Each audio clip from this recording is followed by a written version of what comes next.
Hey everyone, I hope you all are doing well. This video is going to be about representation and erasure within the natural hair community on YouTube. Ooh, nice and smooth. Let's get started. I hope this doesn't become like my token intro, y'all. I think one of the biggest power dynamics that we see within intra-Black politics outside of YouTube is if you have lighter skin, looser curl texture, then you are going to have higher currency within society, and if you don't have those and you're Black, then you might not be able to live the same lived experience that those who do have live. Because so much of the backlash within the natural hair community has been, I post videos, I post twist outs, I post popular video topics, and I don't get as much representation or support as others. This usually happens in the form of texture discrimination, but I do think that we see it in other videos as well. It's important to remember that YouTube doesn't exist in a vacuum, and what I mean by that is that it's not isolated from our culture, our society, our everyday lives. YouTube is an extension of our lives. Status, power structures, certain dynamics and relationships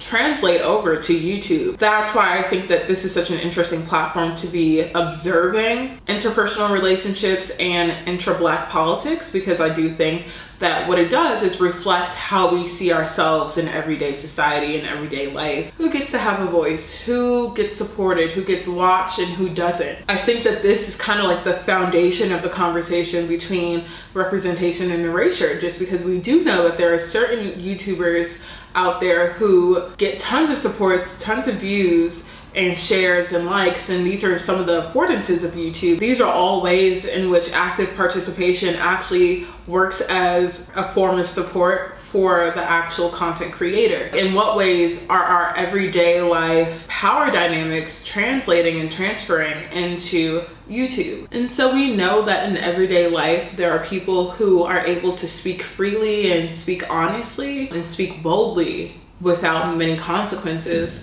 And we know there are others who can't do that, who are unheard, who are ignored, and essentially erased from many conversations. And I think that that's what we see within texture discrimination, within discussions on body politics, anything within the sphere of the natural hair community. We see these tensions arise. Certain women who have currency within everyday life also apply that currency within this space, maybe doing a twist out and getting 500,000 views within a month, versus someone who maybe not look like that woman, maybe is marginalized in more ways than one in comparison to that woman, and ultimately only gets 2,000 views within a year. These are the power dynamics that exist, and they're not just standards of beauty, as I said in the previous video within the series, but these are conversations that ultimately speak to people's livelihood and the ways in which Black women see themselves as humans and how they fit in relation to their own society, their culture,